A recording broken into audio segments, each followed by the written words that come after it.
Exempted po dyan. Huwag mo sabihin, mananampalataya ka, may pananampalataya ka, hindi ka mamamatay. Lalo na. Ang araw, sumisikat, nagtatanghali, naghapon, lumulubog. Ang tanggihan nung lulubog ka, lulubog ako. Sino ako? Ang hindi lumubog. Kung ngayon katanghalian, maya-maya mag-aalauna na, mag-aalas 3, mag-aalas 6, ano mangyari? Magtatakip ang silim. Tingnan mo katabi mo. Takip silim na ba? Hindi ko mamipanampalataya tayo. Exempted tayo dyan, kapatid. Naiintindihan po ba ninyo? Amen. Your faith is unhealthy kapag ini-equip po natin, kapatid sa Panginoon. Hindi ko mamipanampalataya ka. Wala nang pasakit, walang pagsubok, walang temptation, walang persecution. Kapatid sa Panginoon, sa big line. Tingnan po ninyo, babasahin po natin. Mabilis lang po ito. Sapagkat gusto ko matapos din po agad ito eh. Kasi alam po, nagmamadali na rin kayo eh. Rapakan natin muna ang Panginoon. Hebrew. Sa Hebrew, maganda po itong tagpo na ito, mga kapatid sa Panginoon. Chapter 11, verse 32 hanggang sa 38. Bilisan lang ho natin para matapos po agad. Sabi po dito, mga kapatid. 32 hanggang sa 38, medyo marami. Magpatuloy pa ba ako? Kulang ang panahon para isa-isa ko sa ang tungkol kina Gideon, Barak, Samson, Jephthah, David, Samuel at mga propeta. Dahil sa pananalig nila sa Diyos, nakalupig sila ng mga kaharian, gumawa ng matuwid, at naggamit ng mga pangako ng Diyos. Nagpatikom sila ng mga bunganga ng mga leon, pumatay ng mga nanggagalit na apoy, at naligtas sa tabak. Sila'y mahihina, ngunit binigyan ng lakas upang magiting sa digmaan. Anupat na paurong ang mga hukbo ng dayuhan. Dahil sa pananalig sa Diyos, ibinalik ng mga babae ang kanilang mga patay matapos buhayin muli. May mga tumangging palayain sapagkat pinili nila ang namatay sa pahirap upang muling buhayin at magtamo ng mas mabuting buhay. Mayroon namang nilibak. Makinig po kayo. Mga dakilang tao ang sinaysay. Ang tawag sa kanila, the heroes of faith. Mga namatay sa pananampalataya. Ito, pakinggan po ninyo.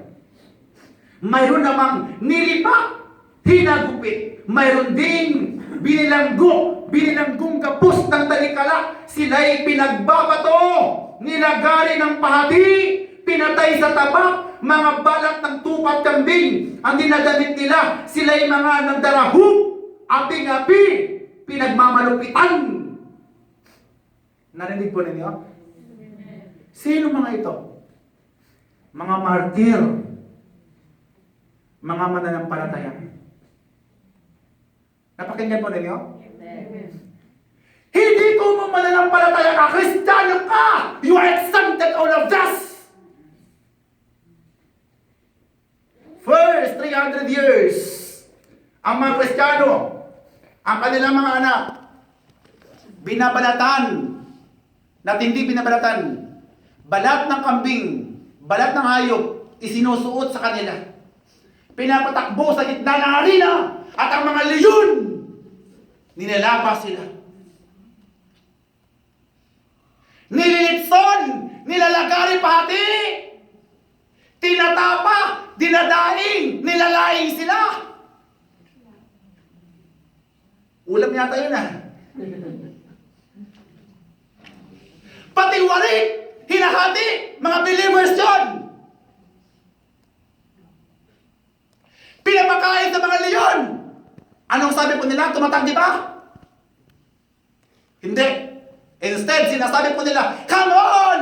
Beat our body and we will die soon! And we will be in paradise! Ang titibay ng loob nila. Eh ngayon ang mga Kristiyano, leyon, iharap mo, pusa lang nga eh, tumatakbo. Sasakyan lang nga ni Migmig at basto ni Lispo.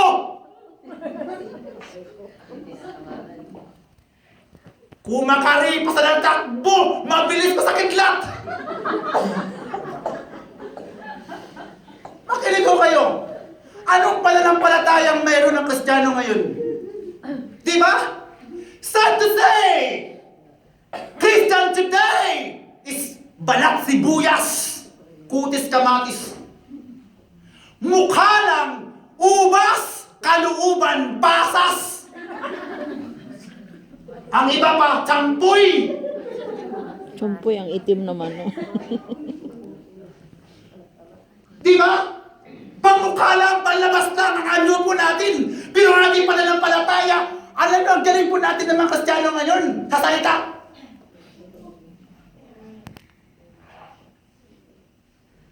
Hindi ako galit niya mga kapatid.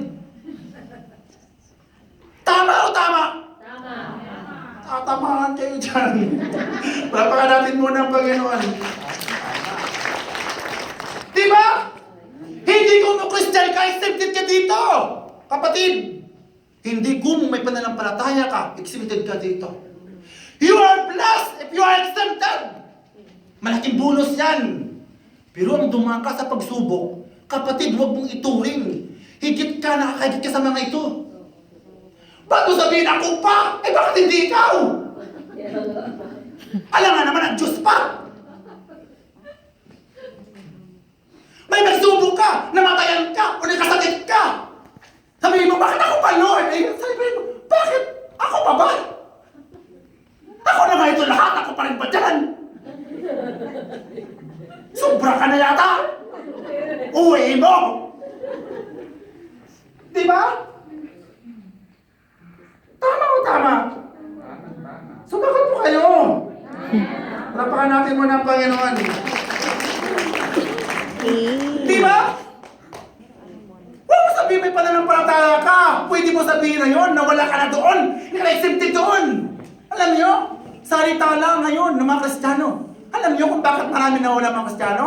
Dahil nakarinig na hindi maganda sa kanyang superior, sa kanyang advisor, sa kanyang preacher, sa kanyang chitera, sa kanyang kasama, na wala na!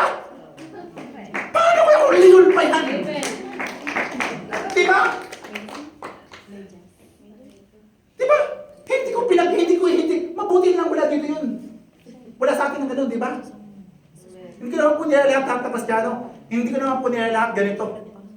Siguro mga 99.9 lang.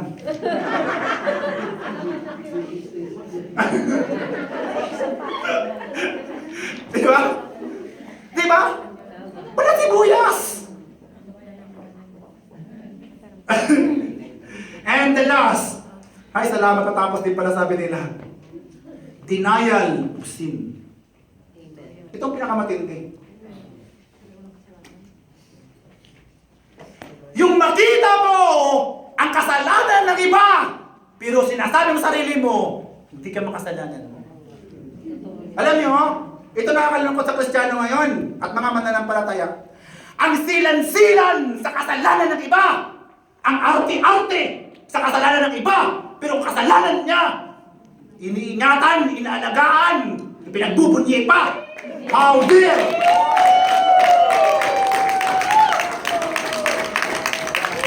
Diba? Ang silan-silan mo sa kasalanan ng iba, ikaw na kasalanan. Maaaring hindi nga ganun kasalanan mo, pero kataasan ng kalooban mo, being proud and arrogant, your sin ay tukdulan ng Hades. Amen. Amen. Para sabihin mo nakakasalanan at di ka makasalanan, to deny that we are sinner. Your faith ay hindi lang talaga may sakit. Naghihingalo na. Dahil naman yung nakakatahanan.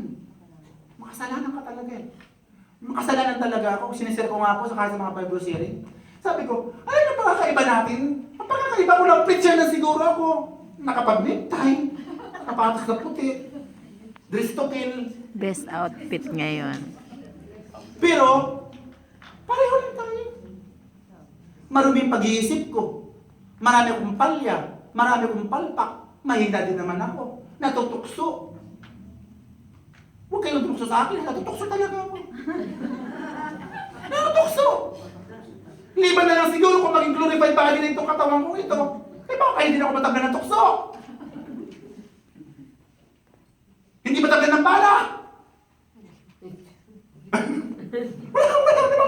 ba?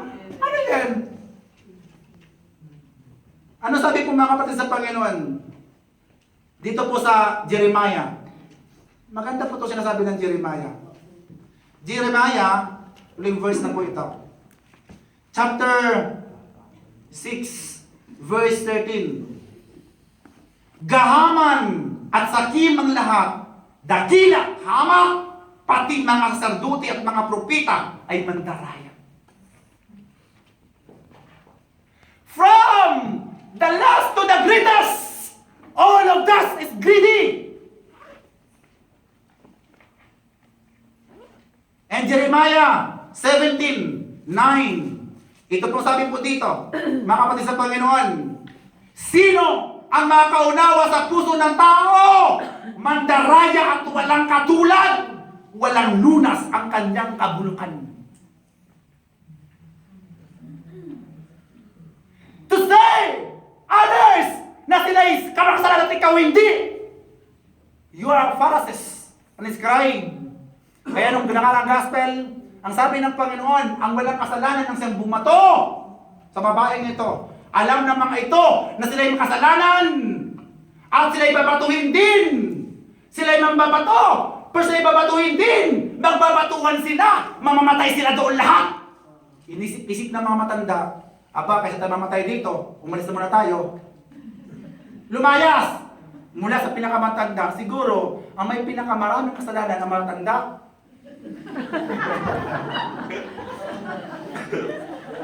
Bakit? Sa haba ng panahon pwedeng marami sila nagawa kasalanan.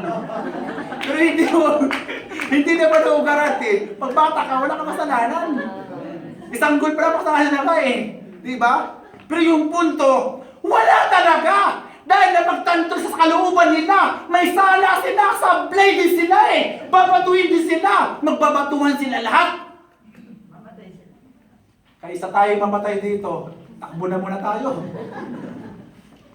Na-realize nila. Di ba? Anong sabi ng ating pong binasa? Mandaraya ang puso ng tao. Maniwala ko kayo. Pwede kang magunwari sa akin. Pwede akong magunwari sa inyo. Pero ang puso mo, bulok yan. Ang sabihin mong, hindi ka nagkakasala. Your faith is very, very, very weak and unhealthy. Siguro, kung mayroon pang stage 5, stage 6 cancer, kamatinding cancer na pananampalataya mo. Kapatid sa Panginoon, how to recover, how to cure our unhealthy, our sick faith. Our faith na kung saan ay mahina na. Paano? Sabi po ng Matthew chapter 4 verse 4. Ang tao ay nabubuhay hindi lamang sa pamagitan ng tinapay, gayon din naman sa bawat salita na nangungutawi mula sa bibig ng Diyos. Meaning, through the Word of God, your faith ay pwede pong gumaling just to intake the Word of God, just to meditate the Word of God, just to accept the Word of God, just to apply, just to believe the Word of God. Amen. Why? Because Word of God gives perspective. Word of God gives balance. Word of God gives well-being. And Word of God gives, it detoxifies our spiritual toxin, fungus, virus, parasite, carcinogens, and all chemicals, spiritual chemicals. The Word of God can detoxify all of this. Palakpakan po natin ang Panginoon. Sabi po ng John, chapter 15 ba yun? 15:6 sabi doon, nilinis na kayo sa salita na inyong napakinggan. Say, nalilinis po tayo. Meaning, kung ang tao nagkakasakit dahil po sa poor diet, dahil po sa tinatawag na free radicals, dahil po sa mga fungus, dahil po sa mga bakterya, dahil po sa mga chemicals, dahil po sa mga lahat ng pollution. Air pollution, not mention pa yung tinatawag po na radiation, not mention pa yung lack of sleeping, not mention pa yung stress. All of this, kapatid sa Panginoon, kapag proper diet ang kinakain mo, lalakas yung mga cells mo, yung mga tissues mo, yung mga organ mo, ma-restore. Ang sakit mo'y mawawala. Dahil lumalakas ang immune system mo. Ganun din po naman, lahat ng sakit natin spiritual. Kapag ang Word of God, lagi-lagi, panay-panay, at lagi natin pinapakinggan. Kapag sa Panginoon, ang sakit ng pananampalataya mo ay gagaling. Amen. Lalakas ka. Palakpakan po natin ang Panginoon. At tayo po ito mayo na. Tama na